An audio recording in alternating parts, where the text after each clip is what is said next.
మీ ఆడు గురించే నీ స్పీచ్ కంట్రోల్ చేసేసుకున్నా. సి ఆయన త్యాగం చేశారు కూడా. మీ స్పీచ్ అందరూ వినాలని ఎదురు చూస్తున్నారని అవును, కొన్నిసార్లు ఆయన త్యాగరాజు. వాసు గారు కూడా తెలుసు.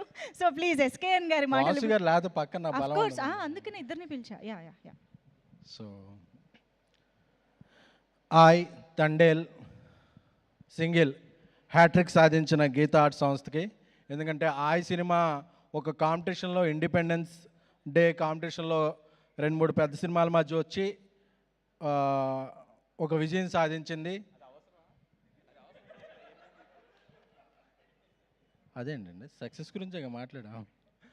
అలాగే ఫిబ్రవరి డ్రై సీజన్ కూడా బాక్స్ ఆఫీస్ ఫ్రై సీజన్ చేసిన తండేల్ ఒక పెద్ద సక్సెస్. సో సింగిల్ మార్నింగ్ షోకి 20% ఓపెన్ అవ్వగానే అందరూ చాలామంది జబ్బలు జరుచుకుని చప్పట్లు కొట్టేసుకున్నారు అని. ఎందుకంటే పక్కన ఒక వార్ పొజిషన్ ఉంది. అలాంటిదప్పుడు కూడా ఈవినింగ్ నుంచి అది 60% అయింది. నెక్స్ట్ డే మ్యాట్నీకి 80% అయింది. వీకెండ్కి 100% కలెక్షన్స్తో, అంటే వీక్ సీజన్ అనుకున్న దాన్ని పీక్ సీజన్ చేసింది. సో ఇలాంటి హ్యాట్రిక్ని, అంటే గీతా ఆర్ట్స్ ఎప్పుడు సీజన్స్ నమ్మదో, కంటెంట్ అనే రీజన్స్నే నమ్ముద్ది. సో అలాంటి ఎటువంటి పరిస్థితుల్లో అయినా అది star content, upcoming stars content, stars లేని కంటెంట్, ఏ కంటెంట్ అయినా సరే గీతా ఆర్ట్స్ సక్సెస్ సాధిస్తుంది అనేది ఈ హ్యాట్రిక్. ఎందుకంటే ఈ మధ్య ఇండస్ట్రీలో సక్సెస్లు తక్కువైపోయినాయి. మన బ్యానర్లో కాకపోయినా మన సంచేవర్ ఉన్న ఆఫీస్లో ఎవరిదైనా హిట్ అయినా సరే అది మన హిట్టే అని హ్యాపీ ఫీల్ అవ్వాల్సిన సీజన్ వచ్చేసింది. సో అలాంటి సీజన్లో కూడా ఇండస్ట్రీని ఏకం చేస్తూ సో హ్యాట్రిక్ సాధించిన గీతా ఆర్ట్స్ అధినేత మా లయన్ కింగ్ అల్లు అరవింద్ గారికి, సో అలాగే మా సిస్టర్ విజయ గారు. ఎందుకంటే గీతా ఆర్ట్స్లో ఎప్పుడూ కూడా ఒక జనరేషన్కి ఒక్కొక్కరిని ఎంకరేజ్ చేస్తూ ఉంటారు ప్రొడ్యూసర్స్గా. ఎందుకంటే నాకు తెలిసి ప్రపంచంలో ఎప్పుడూ కూడా వాళ్ళ పిల్లల్లో, వాళ్ళ చుట్టాలను ఇలాగే చేస్తుంటారు. బట్ ఏ రిలేషన్ లేకపోయినా, మనకి ఏ రిలేటివ్ కాకపోయినా, ఏ ఫీలింగు లేకుండా సో మన ఈ వీడికి టాలెంట్ ఉంది అని చెప్పి వాళ్ళ మీద డబ్బు పెట్టి, వాళ్ళ కోసం డబ్బు పెట్టి సినిమా తీసే పర్సన్స్ ఎవరన్నా ఉంటే అది గీతా ఆర్ట్స్ అల్లు అరవింద్ గారు. నాకు తెలిసి దేశంలో, ఇండియాలోనే కాదు వరల్డ్లో కూడా వాళ్ళ పిల్లలు, వాళ్ళ రిలేటివ్స్ కాకుండా బయటి వాళ్ళని వాళ్ళ పొజిషన్ ఇచ్చేసి ప్రొడ్యూసర్స్గా ఎంకరేజ్ అయిన సంస్థ అనేది నాకు ఎక్కడైతే తెలీదు. సో అలాంటి అరవింద్ గారు మంచి మంచికి అన్ని హిట్సే వస్తాయి.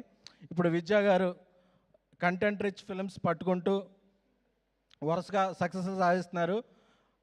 ఎందుకంటే ఈ సినిమా రిలీజ్ అయిన రోజు సిచ్యువేషన్ బాగాలేదు, అన్ని మిసైల్సే ఉన్నాయి. బట్ థియేటర్కి వెళ్ళి చూస్తే స్మైల్స్ మిసైల్స్, స్కడ్స్, స్మైల్ బాంబ్స్ పడుతున్నాయి.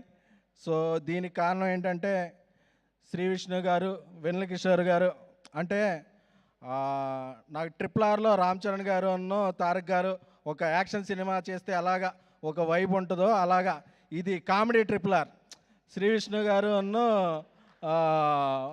వెన్నెల కిషోర్ గారు స్మైల్ చేస్తుంటే ముందు అసలు ఆయన లుంగి కట్టుకుని ఆ పాట ఇది చేస్తుంటే ఆయన వచ్చి ఆడిషన్లో కూర్చుంటే థియేటర్ మొత్తం, మల్లికార్జున థియేటర్లో చూస్తుంటే థియేటర్ మొత్తం అరుస్తున్నారు.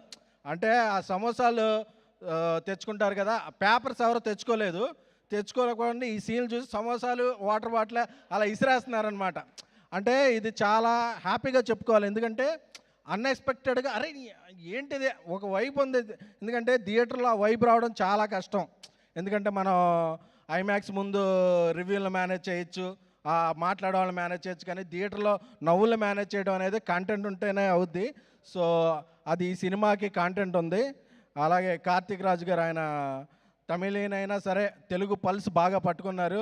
నాకు తెలిసి ఆయన కోకట్పల్లి, మోసాపేట, శ్రీనగర్ కాలనీ సందులు బాగా తిరుగుంటారు. సో అలాగే ఈ సినిమాతో మంచి ఘన విజయాన్ని అందుకున్న కేతిక గారు, మీకు ఇలాగే ఇక్కడ నుంచి కెరీర్ అంతా బాగుండాలని. అలాగే ఇవానా గారు. సో దీనికి చాలా మంచి మ్యూజిక్ ఇచ్చిన విశాల్ గారికి. సో అలాగే ఎప్పుడు మా అందరికీ ఈ ఈ ఈ మధ్యకాలంలో గీతా ఆర్ట్స్ అసోసియేట్ అయిన భాను రియాజ్, వాళ్ళిద్దరూ కూడా చాలా రోజుల నుంచి స్నేహితులు. వాళ్ళకి కంటెంట్ మీద మంచి స్టోరీలు ఎక్కడ ఉంటే అక్కడ వాళ్ళు ఫస్ట్ మనం వెళ్ళి అడ్వాన్స్ ఇద్దాం అనుకున్న బట్టి వాళ్ళు ఆల్రెడీ చెక్ ఇచ్చేసి ఉంటారు. సో భాను రియాజులు కూడా అందరూ బాగుండాలని చెప్పి, అలాగే శ్రీ విష్ణు గారి గురించి చెప్పాలంటే ఒక జనరేషన్ ఆఫ్ డైరెక్టర్స్ అప్పట్లో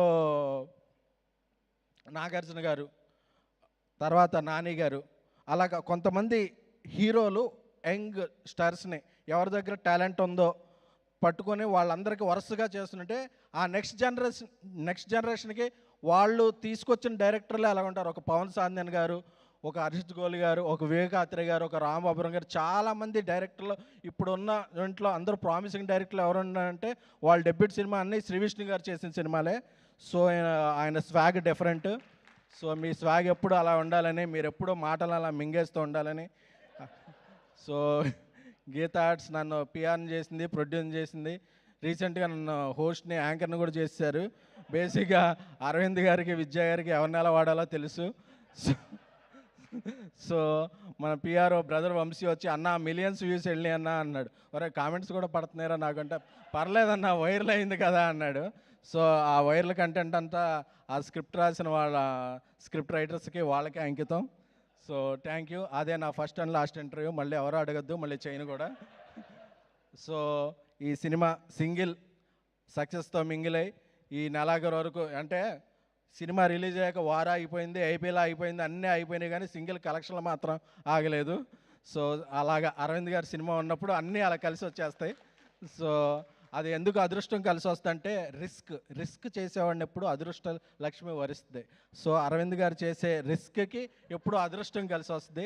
సో ఈ సినిమాని ఇంత బాగా ప్రమోట్ చేస్తున్న వంశీశేఖర్లో ఇక అందరికీ కూడా, సో ఈరోజు ఇక్కడ స్టేజ్ మీద ఇక్కడ ఉండడానికి కారణమైన మంజుష్ గారు, మీరు పిలిస్తేనే వచ్చాను కాబట్టి thank you. So thank you very much. Thank you. Thank you SKN గారు, థ్యాంక్ యూ సో